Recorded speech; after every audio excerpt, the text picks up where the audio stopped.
अब अपन देखेंगे कि अपन सॉलिड्स को क्रिस्टलाइन और अमॉर्फस के साथ और भी कैटेगरीज में डिवाइड कर सकते हैं। अच्छा, ये जो क्रिस्टलाइन और अमॉर्फस है वो डिवाइड किया है on the basis of arrangement of atoms, और डिवीजन कर सकते हैं on the basis of intermolecular forces. मतलब एटम्स और मॉलिक्यूल के बीच में जो इंटरमॉलिक्यूलर फोर्सेस आ रहे हैं वो किस टाइप का है, उससे भी अपन डिवीजन कर सकते हैं सॉलिड के बीच में। तो देखो वो क्या है डिवीजन। तो देखो, सो classification of crystalline solid on the basis of intermolecular forces. तो अपन पढ़ने वाले हैं चैप्टर के अंदर क्रिस्टलाइन सॉलिड्स। तो अपन क्रिस्टलाइन सॉलिड के देखते हैं क्या क्या डिवीजन हो सकते हैं on the basis of intermolecular forces. मतलब एटम्स मॉलिक्यूल के बीच में जो अट्रैक्टिव फोर्स हैं वो किस टाइप के, देखेंगे कौन कौन से। तो क्रिस्टलाइन सॉलिड्स को अपन 4 कैटेगरी में डिवाइड कर सकते हैं: molecular solids, ionic solids, metallic solids and covalent या नेटवर्क सॉलिड्स। समझेंगे डिटेल में आगे क्या होगा। मॉलिक्यूलर सॉलिड्स क्यों बोलते हैं? क्योंकि इनके अंदर मॉलिक्यूल्स कॉन्स्टिट्यूट, मतलब मॉलिक्यूल से बनेगा पूरा प्रॉपर सॉलिड। देखेंगे आयनिक सॉलिड्स, इसमें आयन्स होंगे। मेटेलिक सॉलिड्स में मेटल एटम्स होंगे। और कोवैलेंट नेटवर्क क्यों? लार्ज 3 डायमेंशनल कोवैलेंट स्ट्रक्चर बनने वाला। और डायमंड का देखा होगा 3 डायमेंशनल, और देखेंगे उसको डिटेल में। सो नेटवर्क सॉलिड क्या होगा? जिसके अंदर 3 डायमेंशनल स्ट्रक्चर बनने वाला है, कोवैलेंट बॉन्ड्स होंगे, तो वो देखेंगे। इसलिए अपन लार्ज 3D कोवैलेंट स्ट्रक्चर होगा। सो अगर पढ़ा है तो अच्छी बात है, ऑलरेडी नहीं पढ़ा तो अपन थोड़ा और डिटेल में देखते हैं कि भाई मॉलिक्यूलर सॉलिड्स क्या होंगे, आयनिक क्या होंगे, मेटेलिक क्या होगा या कोवैलेंट सॉलिड्स क्या होंगे। तो ये समझ में आना चाहिए। क्रिस्टलाइंस को भी अपन 4 कैटेगरी में डिफाइन कर सकते हैं, बट ये जो डिवीजन है ये एटम के अरेंजमेंट के बेसिस पे नहीं है, ये है on the basis of atoms molecule बीच में अट्रैक्शन क्या है। ठीक है, वो अपन देखते हैं आगे। सो अब अपन देखते हैं मॉलिक्यूलर सॉलिड्स। सो मॉलिक्यूलर सॉलिड्स देखते हैं डिटेल में, बट इसके भी डिवीजन है। तो मैंने बोला था क्रिस्टलाइन सॉलिड को 4 पार्ट में डिवाइड कर सकते हैं। पहला कौन सा होता है? मॉलिक्यूलर सॉलिड, जो किससे बनता है? मॉलिक्यूल से, या एटम्स भी बोल सकते हैं यहाँ पे। ठीक है, यहाँ हार्ड एंड फास्ट नहीं है, मॉलिक्यूल से एटम्स भी लिख सकते हैं। सो मॉलिक्यूलर सॉलिड क्या होता है? जो एटम्स या मॉलिक्यूल से बनते हैं। इसके अंदर भी 3 डिवीजन हो सकते हैं, 3 तरीके के हो सकते हैं मॉलिक्यूलर सॉलिड। कौन कौन से? देखो, नॉन पोलर मॉलिक्यूलर सॉलिड देखेंगे, polar molecular solids and hydrogen bonded molecular solid. तो मॉलिक्यूलर सॉलिड को भी 3 पार्ट में डिवाइड कर सकते हैं, एक एक इंडिविजुअल पढ़ते हैं। तो पहले देखते हैं नॉन पोलर मॉलिक्यूलर सॉलिड्स किसे बोलेंगे? Solids which are formed by atoms. Non metallic होना चाहिए, क्योंकि मेटेलिक हो जाए अगर एटम ले लेंगे तो फिर वो मेटेलिक बोलेंगे उसको। ठीक है, मेटेलिक सॉलिड बोलेंगे। बट एनीवेज एटम्स या non polar molecule are called non polar molecular solids. मतलब क्या होगा? तो देखो आइडिया ये है कि अपन को नॉन पोलर लेना है एटम से मॉलिक्यूल। अब अगर अकेले एक एटम है तो वो तो वैसे ही नॉन पोलर होगा। अच्छा, पोलर नॉन पोलर क्या होता है? ये केमिकल बॉन्डिंग में पढ़ा होना चाहिए। ठीक है, पता होना चाहिए यहाँ तक। फिर भी मैं थोड़ा समझा दूंगा, लेकिन ये डिटेल में पता होगा ऑलरेडी। अगर तुम यहाँ 12th में आ चुके हो तो 11 में पढ़ लिया होगा केमिकल बॉन्डिंग, वहाँ पढ़ा होगा पोलर नॉन पोलर क्या होता है। नहीं पढ़ा तो थोड़ा बता दूंगा मैं, बाकी केमिकल बॉन्डिंग में देखेंगे। Solids which are formed by atoms, ठीक है, नॉन मेटेलिक और non polar molecules are called non polar molecular solid. Example से समझ में आएगा। देखो एग्जाम्पल, हीलियम, नोबल गैसेस ले लो। ठीक है, ये सारे नोबल गैसेस, अकेले एक एटम होगा। अकेले एक एटम अपने आप में क्या है? Non polar. बट अगर मॉलिक्यूल की बात करेंगे तो मॉलिक्यूल वही लेना पड़ेगा जो नॉन पोलर हो। जैसे H2 लेते हैं, देखो मैं H2 का स्ट्रक्चर बनाया हुआ ऐसे। H और H का डाइपोल मोमेंट 0 होगा। क्यों होगा? H और H के इलेक्ट्रोनेगेटिव बराबर है, तो जो इलेक्ट्रॉन्स पर जो पुल आ रहा होगा वो सेम आ रहा होगा दोनों साइड, और डाइपोल मोमेंट क्या हो जाएगा? 0। तो ये H2 मॉलिक्यूल क्या हो गया? Non polar. मतलब इसका अगर अपन सॉलिड बनाएंगे तो क्या बोलेंगे इसको? मॉलिक्यूलर सॉलिड, लेकिन नॉन पोलर मॉलिक्यूलर सॉलिड। ठीक है, इसके भी कैटेगरीज हैं 3। और दूसरा एग्जाम्पल देखते हैं, Cl2, Cl सिंगल बॉन्ड में एक सिंपल एग्जाम्पल ले रहा हूँ, डिटेल में केमिकल बॉन्डिंग में देखा होगा। अगेन जो डाइपोल मोमेंट आएगा, नेट क्या हो जाएगा? Cancel out. मॉलिक्यूल क्या है? Cl2, non polar. तो इसका जो अपन सॉलिड बनाएंगे क्या बोलेंगे इसको? Non polar molecular solid. फिर Br2 की बात, अगर Br2 की बात करें, सो एक Br, 2 Br, single bond, same dipole moment क्या हो जाएगा? 0। तो Br2 का जो सॉलिड बनेगा क्या बोलेंगे उसको? Non polar molecular solid. थोड़ा सा एक अच्छा एग्जाम्पल ले लेते हैं, बट केमिकल बॉन्डिंग में तो बहुत कुछ पढ़ा होगा। CCl4 लिया मैंने, तो 4 Cl बॉन्ड बनाया। तो बॉन्ड क्या होता है? टेट्राहेड्रल स्ट्रक्चर होता है। बॉन्ड एंगल जो होता है 109 डिग्री 28 मिनट्स होता है, सारे सिमेट्रिकल एंगल। डाइपोल मोमेंट आएंगे वो क्या हो जाएंगे, कैंसिल आउट। चारों डाइपोल मोमेंट एकदम सिमेट्रिकल लग रहे हैं, डाइपोल मोमेंट क्या हो जाएगा, जीरो। तो ये मॉलिक्यूल क्या है, नॉन पोलर। ठीक है, dipole moment zero, molecule non polar. इसका सॉलिड बनेगा, क्या बोलेंगे उसको, non polar molecular solid. That's it, समझ में आया। They are held together by weak van der Waals forces या लंदन फोर्सेस। ठीक है, तो देखो मेल्टिंग पॉइंट की बाद में करते हैं। सो दे आर हेल्ड टुगेदर। अब मैं अल्टीमेटली मैंने बताया था ये जो डिवीजन है किसके बेसिस पर है, इंटरमॉलिकुलर फोर्सेस। और जब नॉन पोलर अपने पास मॉलिक्यूल्स होंगे, जो अट्रैक्शन फोर्स होगा सिर्फ कौन सा होगा, वैन डाइपोल मूवमेंट तो है नहीं, है कि नहीं, हाइड्रोजन बॉन्डिंग वगैरह भी नहीं है। आप देखेंगे क्या होता है हाइड्रोजन बॉन्डिंग।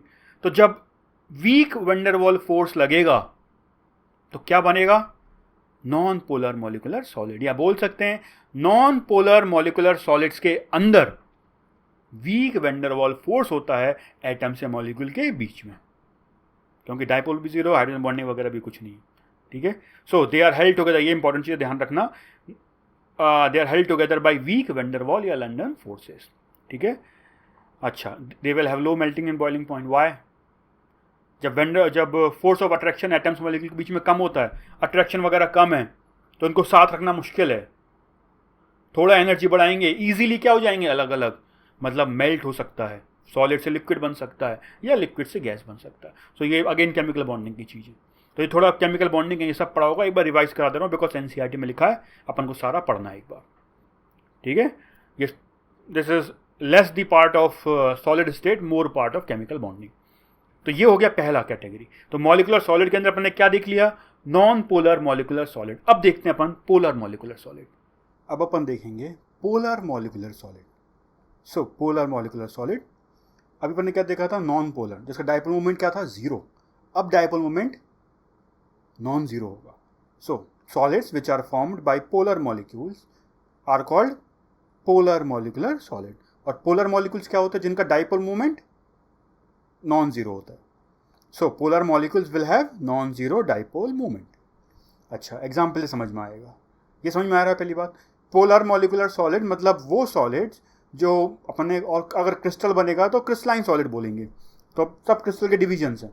सो पोलर मॉलिकुलर सॉलिड वो सॉलिड्स जो उन मॉलिक्यूल से बनेंगे जिन मॉलिक्यूल का डाइपोल मोमेंट जीरो नहीं होगा। ठीक है, एग्जाम्पल देखते हैं, HCl, सिंपल एग्जाम्पल पढ़ा होगा केमिकल बॉन्डिंग में, Cl की इलेक्ट्रोनेगेटिविटी ज़्यादा है, तो जो इलेक्ट्रॉन का पोल होगा बॉन्ड के अंदर वो किसकी तरफ होगा, Cl। तो Cl पे क्या आएगा, डेल्टा हल्का सा नेगेटिव, डेल्टा नेगेटिव। H पे क्या आएगा, डेल्टा पॉजिटिव, डाइपोल मोमेंट आएगा। तो मॉलिक्यूल क्या हो गया, पोलर, डेल्टा माइनस इस पे आएगा, इस पे डेल्टा प्लस आएगा। समझ में आ रहा है, ये केमिकल बॉन्डिंग में देखा होगा। तो ये पोलर मॉलिकुलर सॉलिड बनाएगा। नेक्स्ट देखते हैं, सपोज SO2 की बात करते हैं। तो ये होता है SO2 का स्ट्रक्चर, एक लोन पेयर ऊपर। अगर डाइपोल मोमेंट अपन बनाए हर एक बॉन्ड का, ठीक है, मतलब दो एटम का, तो क्या आएगा, इसका डाइपोल यहाँ O की तरफ, इसका डाइपोल O की तरफ, इसका लोन पेयर की तरफ। बट तीन डाइपोल हैं बट सिमेट्रिकल नहीं है, तो नेट डाइपोल मोमेंट आएगा। अगर ये सिमेट्रिकल होता, एकदम सेम एंगल पे लग रहा होता, सेम अमाउंट, तो नेट डाइपोल मोमेंट क्या हो जाता है, जीरो। अभी लेकिन डाइपोल मोमेंट क्या होगा, नॉन जीरो। तो ये SO2 मॉलिक्यूल भी क्या हो गया, पोलर मॉलिक्यूल। इसका जो सॉलिड बनेगा क्या बोलेंगे उसको, polar molecular solid. That's it. Delta minus O पर डेल्टा माइनस, और इस तरफ S पर सल्फर पे क्या आएगा, डेल्टा प्लस। और एग्जाम्पल देखते हैं, अमोनिया, कॉमन एग्जाम्पल, NH और H, 3 H लगा दिए, एक लोन पेयर ऊपर आएगा। अच्छा, N और H में से कौन इलेक्ट्रोनेगेटिव ज़्यादा है, N, तो N की तरफ डाइपोल मूवमेंट बना देंगे अपन, और एक लोन पेयर की तरफ। तो देखो सारे सेम तरफ, सेम डायरेक्शन में आ रहा, तो कैंसिल तो होने का सवाल ही नहीं उठता। तो नेट डाइपोल मूवमेंट आएगा, पोलर मॉलिक्यूल होगा, जो सॉलिड बनेगा वो क्या बोलेंगे उसको, polar molecular solid. That's it.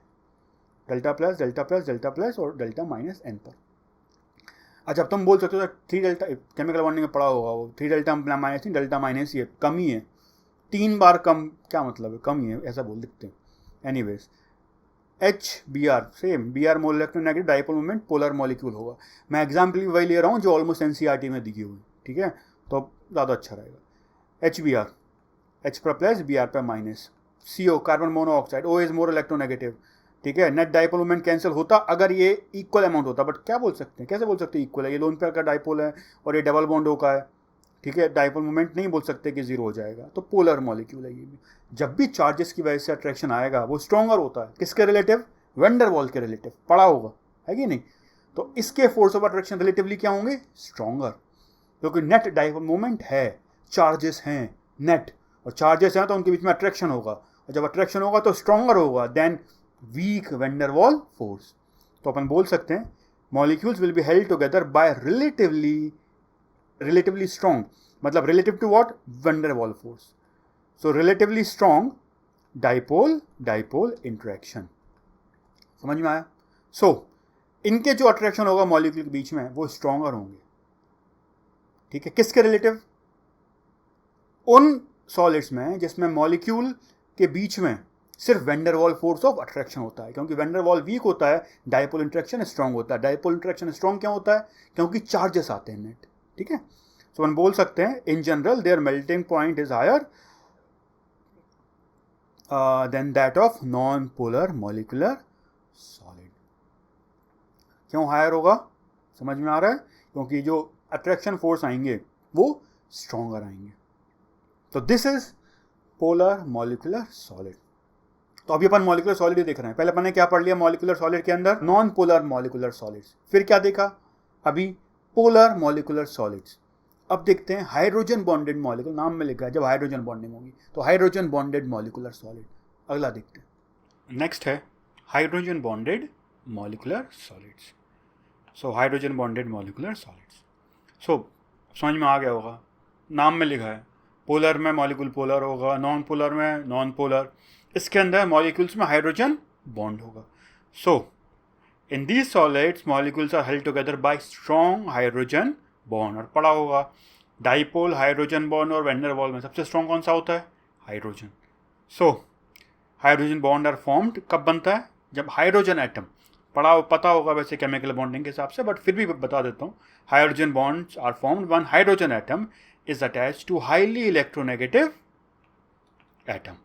Examples: FON, fun group, fluorine, oxygen, nitrogen, ठीक है। सो अगर कभी भी मॉलिक्यूल्स ऐसे हैं जिसमें हाइड्रोजन, फ्लोरीन या ऑक्सीजन या नाइट्रोजन से अटैच हैं, तो जो एटम और हाइड्रोजन पे चार्जेस आएंगे, ठीक है, वो इतना स्ट्रांग होते हैं कि ऐसे केसेस में जो अट्रैक्शन होता है, ठीक है, इसको अपन हाइड्रोजन बॉन्ड बोलते हैं। अभी समझते हैं एग्जाम्पल से, ठीक है। सो अपन H2O का एग्जाम्पल लेते हैं। सो H2O का एग्जाम्पल लेते हैं। देखो डाइपोल मोमेंट तो आएगा, पहली बात तो ये पोलर मॉलिक्यूल दिख रहा होगा, ठीक है, तो अपन नेट डाइपोल मोमेंट है। लेकिन ऐसे केसेस में इतना स्ट्रॉन्ग होता है ये, क्यों? क्योंकि हाइड्रोजन की इलेक्ट्रोनेगेटिविटी बहुत कम होती है। O की FOM जो ग्रुप हैं, फ्लोरीन, ऑक्सीजन, नाइट्रोजन, वो 3 मोस्ट इलेक्ट्रोनेगेटिव एलिमेंट्स हैं। तो ये इतने इलेक्ट्रोनेगेटिव होते हैं, जो चार्जेस आते हैं डेल्टा प्लस डेल्टा माइनस, क्योंकि ऑक्सीजन पुल करता है इलेक्ट्रॉन पेयर जो बॉन्डेड है, इलेक्ट्रॉन पेयर को पुल करता है अपनी तरफ, तो O पर डेल्टा नेगेटिव चार्ज आता है, H पर डेल्टा पॉजिटिव चार्ज आता है, ठीक है। और फिर ये दूसरे मॉलिक्यूल के साथ अट्रैक्शन होगा। अब दूसरे मॉलिक्यूल में देखो उसमें भी यही होगा, O पर क्या आएगा? डेल्टा माइनस, H पर क्या आएगा? Delta plus. अब इस O का डेल्टा माइनस दूसरे मॉलिक्यूल के H के डेल्टा प्लस में अट्रैक्शन होगा, है कि नहीं? ये प्लस और ये माइनस अट्रैक्ट करेगा। इसमें जो अट्रैक्शन होता है this is called hydrogen bond, that's it. तो this is our hydrogen bond. समझ में आ रहा है? तो H2O दो H2O मॉलिक्यूल्स आए, ठीक है। अब H पर पॉजिटिव चार्ज है, O पर नेगेटिव चार्ज है। दूसरे मॉलिक्यूल का नेगेटिव और दूसरे मॉलिक्यूल का पॉजिटिव में अट्रैक्शन होगा, that attraction is called hydrogen bond. लेकिन तभी बोलते हैं जब हाइड्रोजन एटम FON ग्रुप से अटैच हो। ग्रुप मतलब फ्लोरीन से अटैच हो या ऑक्सीजन से अटैच हो या नाइट्रोजन से अटैच हो, ठीक है। तो दिस इज हाइड्रोजन बॉन्ड। तो ऐसे पूरा चेन पूरा 3 डायमेंशनल स्ट्रक्चर बन सकता है भाई।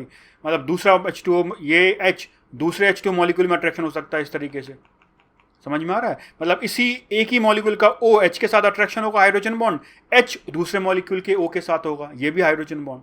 तो इस तरीके से एक 3 डायमेंशनल स्ट्रक्चर बनता है। ये बनाया मैंने आइस में, 3 सॉलिड की बात करेंगे तो आइस में 3 डायमेंशनल स्ट्रक्चर इस तरीके से बनता है, जिसकी वजह से काफ़ी इंटरेस्टिंग प्रॉपर्टी होती है आइस की, जो केमिकल बॉन्डिंग का पार्ट है, ठीक है। बट एनीवेज बता दिया मैंने, हाइड्रोजन बॉन्डेड मॉलिक्यूल सिंपल है, वो मॉलिक्यूल जिसमें हाइड्रोजन बॉन्ड होगा, उनके जब सॉलिड बनेंगे उनको क्या बोलेंगे? Hydrogen bonded molecular solid. एक और एग्जाम्पल ले लेते हैं HF का। तो HF और HF 2 मॉलिक्यूल है, ठीक है। F इलेक्ट्रोनेगेटिव है, H कम इलेक्ट्रोनेगेटिव है, इलेक्ट्रॉन पुल करेगा F अपनी तरफ, F पर आएगा डेल्टा माइनस, H पर आएगा डेल्टा प्लस। ऐसे ही दूसरे मॉलिक्यूल में भी H पर आएगा डेल्टा प्लस, F पर आएगा डेल्टा माइनस। अब ये डेल्टा माइनस इस डेल्टा प्लस को अट्रैक्ट करेगा और अट्रैक्शन आएगा। इसको अलग नाम दिया गया, क्या बोला गया है भाई? Hydrogen bond. दैट्स ऐसे ही बहुत सारे HF मॉलिक्यूल में हो सकता है। This is called hydrogen bond. तो hydrogen bond is stronger and therefore such solid have high melting point in comparison to molecular solids की बात कर रहे हैं। पता याद रखना, हाइड्रोजन बॉन्ड सबसे ज़्यादा स्ट्रॉन्ग, उससे कम डाइपोल इंटरेक्शन और सबसे कम वैन डर वाल फोर्स होता है। तो ये अपने पास क्या हो गया? This is hydrogen bonded molecular solid. तो अपन ने मॉलिक्यूलर सॉलिड पढ़ लिया। 3 कैटेगरी होती है मॉलिक्यूलर सॉलिड की, polar, non polar, hydrogen bonded, तीनों पढ़ लिया। तो अपने जो क्रिस्टलाइन का एक कैटेगरी है मॉलिक्यूलर क्रिस्टलाइन सॉलिड्स, वो अपन ने देख लिया। अब अपन अगला देखते हैं। Next is ionic solids. As name suggest, इसके अंदर आयनिक बॉन्ड्स होंगे, आयन्स होंगे। देखते हैं। So ionic solids, such solids are formed due to strong electrostatic force of attraction, जो आयन्स की वजह से होता है, between cations and anions in the structure. तो इसके अंदर जो सॉलिड बनेगा, जो स्ट्रक्चर बनेगा, उसमें आयन्स होंगे, कैटायंस होंगे और एनायंस होंगे। और जब कैटायन एनायन होंगे तो पॉजिटिव नेगेटिव चार्ज आएगा, कंप्लीट पॉजिटिव नेगेटिव चार्ज। वो कंप्लीट पॉजिटिव नेगेटिव चार्ज के बीच में जो अट्रैक्शन होगा वो स्ट्रॉन्ग होगा, जिसको अपन क्या बोलते हैं? Electrostatic force of attraction. तो ऐसे में जो सॉलिड बनेगा उसको क्या बोलना है? आयनिक सॉलिड। तो ये सिंपल है, सबको पता होगा, फिर भी देख लेते हैं। एग्जाम्पल NaCl लेते हैं। तो अगर NaCl की बात करें तो Na क्या होगा? कैटायन Na+, Cl क्या होगा? Cl- एनायन, ठीक है। तो सॉलिड बनेगा तो इस तरीके से बनेगा, Na+, Cl- के एटम्स अरेंज होंगे, Na+, Cl-, Na+, Cl-। तो अपन 2D में स्ट्रक्चर बना रहे हैं, 3D में भी सब देखेंगे, पढ़ने वाले हैं इस चैप्टर के अंदर पूरा। सो अभी अपन रफ में बना रहे हैं Na+, Cl-, Cl-, इस तरीके से अपने पास सॉलिड आएगा, ठीक है। अच्छा, अब इस कैटायन एनायन में अट्रैक्शन होगा, इस कैटायन एनायन में अट्रैक्शन होगा, कैटायन एनायन में अट्रैक्शन। तो ऐसे अट्रैक्शंस होंगे। ये तो मैं रेड से जो बना रहा हूँ वो अट्रैक्शन है, देखो ये। तो जो अट्रैक्शन होगा, इलेक्ट्रोस्टैटिक फोर्स ऑफ अट्रैक्शन होगा, और वो उस पूरे को पकड़ के रखा होगा, जो काफ़ी स्ट्रॉन्ग फोर्स ऑफ अट्रैक्शन होता है। तो काफ़ी अपने आप प्रॉपर्टी समझ में आ रहा होगा क्या क्या होने वाला है। एनीवेज, सो ये बनाया है मैंने। ये जो सब है ये है strong electrostatic force of attraction, ठीक है। तो ये जो होगा रेड से बनाया वो क्या है? Strong electrostatic force of attraction. ये 3D में बनाया है मैंने, ठीक है। 3D में होगा, सब देखेंगे आगे भी। आइडिया समझा रहा हूँ आयनिक सॉलिड क्या होता है। तो बोल सकते हैं the stronger force of attraction results in high melting point and boiling point. तो जो आयनिक कंपाउंड्स होते हैं उनका मेल्टिंग पॉइंट, बॉइलिंग पॉइंट बहुत हाई होता है। क्यों होता है? जो फोर्स ऑफ अट्रैक्शन होता है वो बहुत स्ट्रॉन्ग होता है। वो स्ट्रॉन्ग क्यों होता है? क्योंकि वो इलेक्ट्रोस्टैटिक फोर्स की वजह से होता है, क्योंकि कैटायंस और एनायंस होते हैं। That's it, this is very simple. अब कुछ प्रॉपर्टीज़ होती हैं जो NCERT में लिखी, ऑलरेडी सबको पता होगा, 9-10 में पढ़ा होता है, ठीक है। इसकी इलेक्ट्रिकल कंडक्टिविटी, अगर अपन आयनिक सॉलिड को लेते हैं सॉलिड में तो इलेक्ट्रिसिटी कंडक्ट नहीं कर सकता। क्यों? फ्री आयंस नहीं है, फ्री चार्ज नहीं है। जो करंट क्या होता है? Current is flow of charge. वो किसी की वजह से, इलेक्ट्रॉन्स की वजह से हो सकता है, वो आयंस की वजह से हो सकता है, बस चार्ज फ्लो होना चाहिए। तो अगर मैं सॉलिड ले लूँ एक अपने पास आयनिक कंपाउंड, तो सारे जो आयन सॉलिड हैं एक दूसरे को पकड़ के रखे हैं, इमोबाइल हैं, आयंस मूव नहीं कर सकते। तो अगर आयंस मूव नहीं कर सकते, समझ में आ रहा है? अगर आयंस मूव नहीं कर सकते और तुमने इलेक्ट्रिक फील्ड लगा दिया तो वो मूव नहीं कर पाएंगे, मोबाइल नहीं होंगे। और अगर वो मूव नहीं करेंगे तो चार्ज का फ्लो नहीं आ पाएगा, और अगर चार्ज का फ्लो नहीं आएगा तो वो इलेक्ट्रिसिटी कंडक्ट नहीं कर पाएगा। कहने का मतलब, in ionic solids there is no free mobile ions, mobile charge नहीं है। इलेक्ट्रॉन्स तो है ही नहीं यहाँ पे कोई अपने पास फ्री। तो मेटल्स में देखेंगे हो सकते हैं तो they will become good conductor of electricity, but यहाँ इलेक्ट्रॉन का तो सवाल ही नहीं है फ्री। कैटायन एनायन हो सकते थे सॉलिड फॉर्म में, बट वो इमोबाइल हैं क्योंकि सबने एक दूसरे को पकड़ के रखा है। बट अगर अपन उस आयनिक सॉलिड को मेल्ट कर दें, अब मेल्ट करने पर क्या होते हैं? कैटायन एनायन रिलेटिवली मोबाइल हो जाते हैं।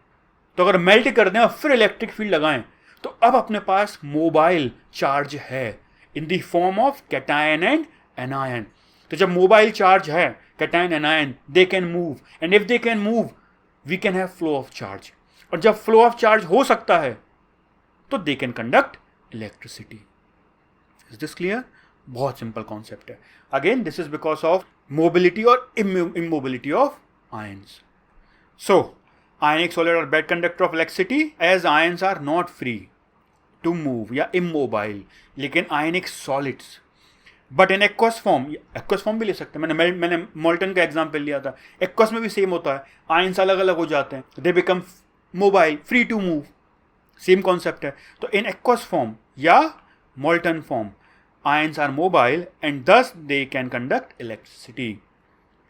एग्जाम्पल जिसके ले लेते हैं अपन, देखो कोई कितने सारे आयनिक कंपाउंड के एग्जाम्पल, NaCl, MgO, Mg पे क्या चार्ज आएगा +2, O2 माइनस, CaO, Ca पे क्या आएगा +2, O पर क्या आएगा -2।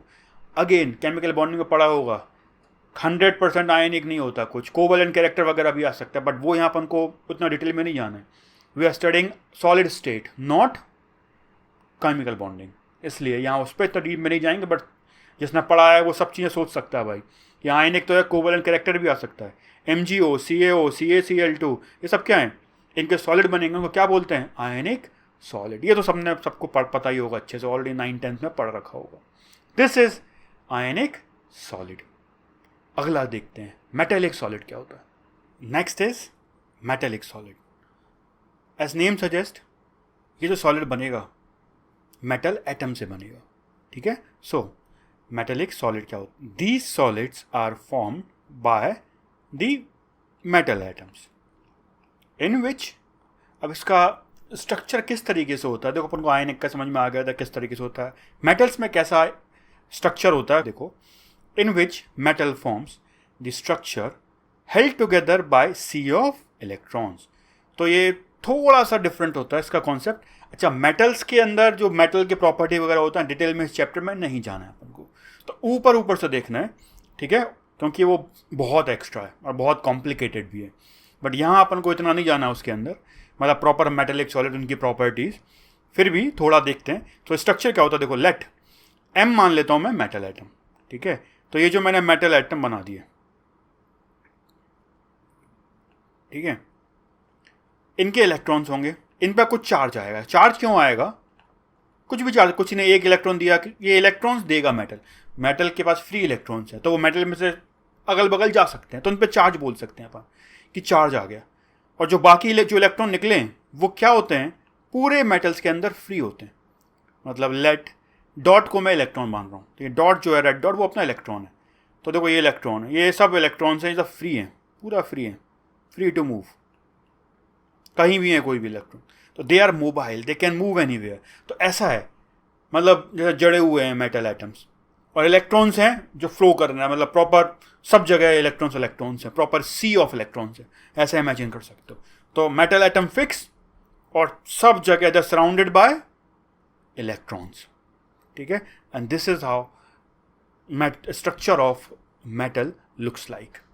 और जैसे फ्री इलेक्ट्रॉन मैंने बोल दिया सब जगह इलेक्ट्रॉन से फ्री हैं, साफ साफ क्लियर हो गया कि इलेक्ट्रिकल कंडक्टिविटी होगी, metals are good conductor of electricity, क्योंकि साफ साफ दिख रहा है मोबाइल चार्ज है in the form of electron, good conductor of electricity metals, ठीक है।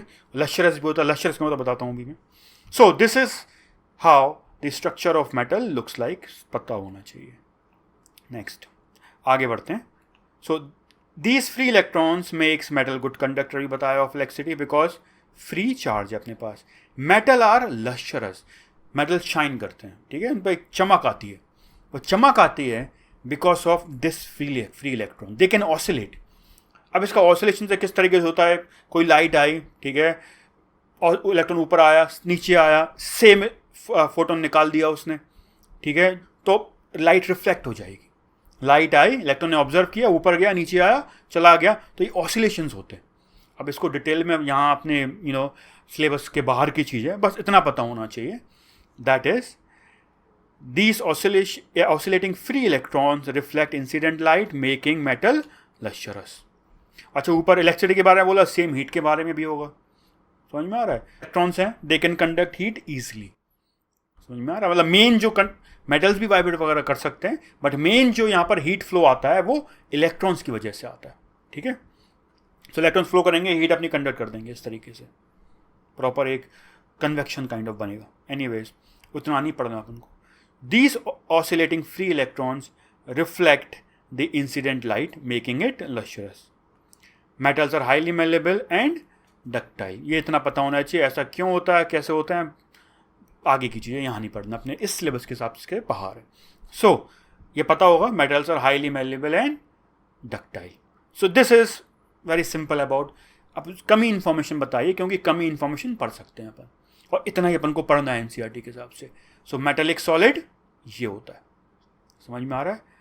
लास्ट पढ़ेंगे अभी कोवेलेंट सॉलिड्स। नेक्स्ट अपन देखेंगे कोवेलेंट सॉलिड्स या network solid. So covalent solid, network solid, such solids are formed when each atom is covalently bonded to other atom throughout the crystal. So पूरा जो crystal बनेगा, जो structure बनेगा, हर atom दूसरे atom से covalently bonded होगा, ठीक है। ऐसा जो सॉलिड बनेगा क्या बोलेंगे उसको अपन, कोवेलेंट सॉलिड या नेटवर्क सॉलिड, क्योंकि एक नेटवर्क बनेगा प्रॉपर। जैसे डायमंड का याद होगा किस तरीके से स्ट्रक्चर होता है, तो अपन देखते हैं, समझते हैं आगे। So these are also called giant molecules, क्योंकि सब ने एक दूसरे को मॉलिक्यूल क्या होता है। जैसे H2O की बात करें, H ने 2 O को पकड़ के रखा, अपन बोलते हैं H2O एक मॉलिक्यूल है। अब सारे एटम एक दूसरे को पकड़ के रखेंगे तो अपन पूरे को एक बोल सकते हैं, जाइंट मॉलिक्यूल बोलते हैं इस प्रॉपर, मतलब इस पूरे एक स्ट्रक्चर को, क्योंकि रिलेटिवली वैसे ही है, हर एटम ने एक दूसरे को पकड़ के रखा हुआ है। 3 डायमेंशनल स्ट्रक्चर बनेगा पूरा 3D में, देखते हैं कैसे। सो अपन एग्जाम्पल लेते हैं पहले, diamond. In diamond, each atom, carbon atom, is tetrahedrally attached to other carbon atom, forming a giant molecule, ठीक है। तो देखो कैसे, तो giant molecule मतलब अपन बोल रहे हैं, नाम है इसका, एक giant structure बनता है, जो कहने का मतलब giant molecule, क्योंकि सारे एटम ने एक दूसरे को पकड़ के रखा होगा। देखो कैसे। सो ये जो डॉट है, येलो डॉट, वो कार्बन एटम है। So carbon atom, carbon atom, carbon atom, और भाई ये टेट्राहेड्रली अरेंज, ये बीच वाला कार्बन और ये 4 कार्बन टेट्राहेड्रली अरेंज, ठीक है। तो देखो ये अपन ने क्या किया, इस तरीके से 5 कार्बन बना दिए, 1 कार्बन बीच वाला और 4 कार्बन, और जो बॉन्ड रेड जो बनाया मैंने डॉट, वो कोवेलेंट बॉन्ड है। तो ये पांचों ने एक दूसरे को पकड़ के रखा हुआ है, ठीक है। अच्छा, मतलब पांचों एक साथ हैं। अब दूसरा कार्बन एटम आएगा, वो इससे अटैच होगा, मतलब हर कार्बन देखोगे तो 4 कार्बन से टेट्राहेड्रली अटैच होने वाला है। तो ये 4 से टेट्राहेड्रली अटैच, तो ये भी 4 से टेट्राहेड्रली अटैच, ये भी 4 से टेट्राहेड्रली अटैच्ड होगा। इस तरीके से देखो, ये भी 4 से अटैच्ड, फिर ये भी 4 से अटैच, ये 4 से अटैच होगा। तो इस तरीके से देखो एक 3 डायमेंशनल स्ट्रक्चर बन जाएगा, ठीक है।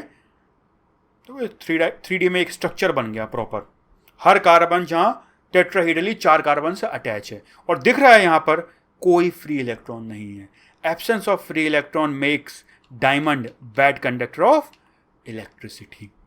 तो दिख रहा है फ्री इलेक्ट्रॉन कहाँ है यहाँ, मैं अपन को दिख रहा था आयनिक के अंदर होगा, फ्री हो सकते हैं चार्ज, मेटल के अंदर इलेक्ट्रॉन्स फ्री होते हैं तो चार्ज फ्री है। यहाँ कौन सा, कोई चार्ज ही नहीं है और वो फ्री नहीं है, समझ में आ रहा है, मतलब यहाँ चार्ज ही कहाँ नहीं दिख रहा अपन को, there is no charge and therefore there is no mobile charge, और अगर कोई मोबाइल चार्ज नहीं होगा it will be bad conductor of electricity. And diamond are very strong and such solids are generally very strong, क्योंकि giant molecule सब ने एक दूसरे को पकड़ के रखा हुआ अच्छे से।